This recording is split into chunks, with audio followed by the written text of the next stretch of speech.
Salut les artistes. Dans cette vidéo, nous verrons de nouvelles formes d'ailettes qui fait suite à l'épisode 1, voir un peu ce qui se fait d'autre et peut-être affiner ton setup.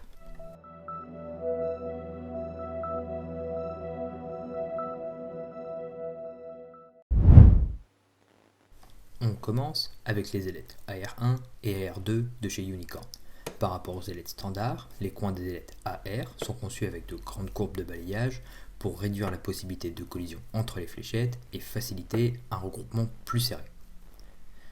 Avec les AR1, on aura une stabilité supplémentaire dans les airs. On la ressent assez bien pendant le vol, un peu plus lent, mais c'est très léger.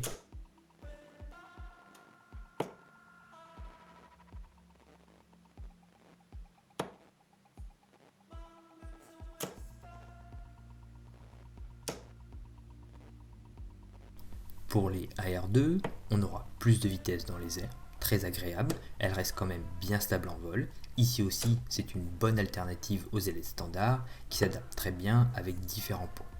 Les deux modèles sont très agréables à jouer et respectent leurs promesses. Elles peuvent s'adapter assez bien à différents modèles et poids. Si tu joues avec des ailettes standards et qu'il te manque un peu de vitesse ou de stabilité, pourquoi pas se diriger vers une de ces formes d'ailettes. Si un jour Unicorn les sort en version préformée, cela pourrait être vraiment très intéressant.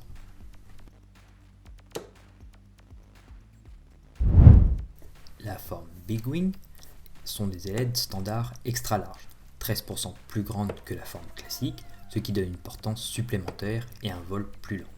La grande taille des ailettes réduit un peu la visibilité. Cela peut compliquer la tâche pour réaliser des tirs groupés. Pas forcément avantageux avec des fléchettes trop légères, ou même de 23-24 grammes. Par contre, avec des fléchettes plus lourdes, cela peut être beaucoup plus intéressant si tu recherches à avoir un vol plus stable lors de tes lancers.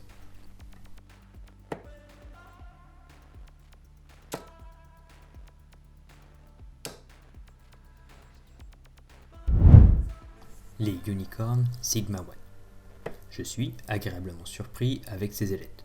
On a un vol bien stable et des fléchettes rapides en vol, que ce soit avec les fléchettes de 19 ou 23 grammes, cela fonctionne bien. Je pense que pas plus de 24 grammes, car après, ça doit perdre de son avantage, et la fléchette aurait tendance à se désaxer en vol, car on manquerait de portance, avec un jeu plus lourd, mais qui peut être compensé par un lancer plus puissant.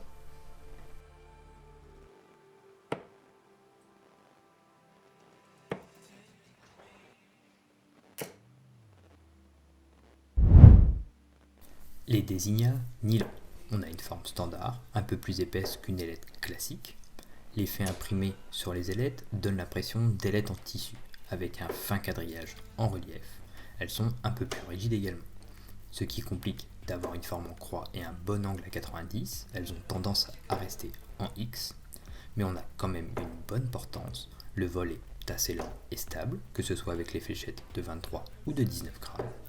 À voir sur une période plus prolongée si elles s'usent un peu moins vite que des ailettes classiques, ce qui pourrait lui donner cet avantage. Mais sinon, d'autres formes restent quand même plus avantageuses en fonction de ce que l'on recherche. Les Arrows Super Grip X-Red. On a une forme d'ailette standard et texturée de 10 mm de large au centre, ce qui pourrait se rapprocher des ailettes d'Implex. La partie texturée permettrait une plus longue durée de vie et on aura aussi une meilleure accroche tigelette.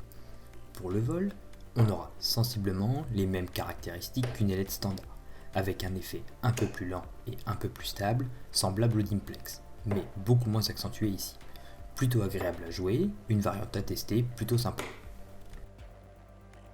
Les ailettes Pulse Delta. Ce sont celles qui offrent la plus grande portance possible. On a un vol très lent, presque trop, avec des fléchettes de 23 grammes, pas forcément adaptées à des jeux légers. Avec des fléchettes beaucoup plus lourdes, cela donnerait plus d'avantages à ces ailettes. Pour des joueurs avec des fléchettes de plus de 25 grammes et qui souhaitent avoir quelque chose de plus stable en vol. Celle que je voulais le plus tester dans cette vidéo est celle où j'ai le plus galéré lors de mes lancers, car les fléchettes n'étaient pas adaptées à ce type de vol. Les ailettes boucliers. Elles sont assez grandes à première vue, mais elles vont plus se rapprocher des ailettes de faible portance, une sorte de mix entre les ailettes slim et fantail. On a une bonne vitesse, mais ça manque de stabilité avec des fléchettes plus lourdes. Si on a un lancer plutôt lent, ceci n'est pas avantageux. Avec des fléchettes de 19 grammes, par contre, c'était plutôt bien adapté. On a une bonne vitesse et une bonne stabilité, agréable à jouer.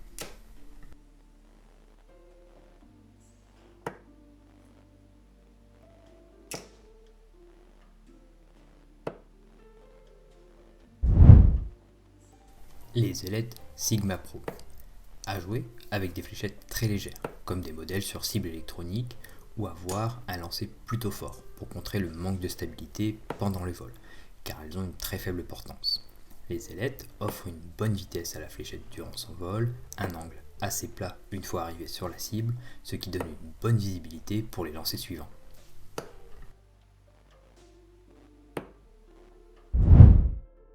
Les Ghosts de chez Target. Ce sont les ailettes les plus particulières de cette vidéo. Pour les utiliser, cela demande un lancer puissant et beaucoup de précision pour les utiliser correctement. Même avec des fléchettes légères, cela manque de stabilité ici pour moi.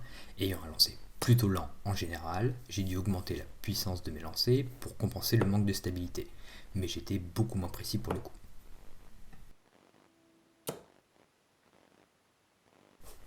Merci d'avoir regardé. Si le contenu t'a plu, tu peux me laisser un petit pouce bleu ou un commentaire en bas de cette vidéo. Tu peux également t'abonner pour me soutenir, faire grandir la chaîne et ne pas louper les prochaines vidéos. A bientôt!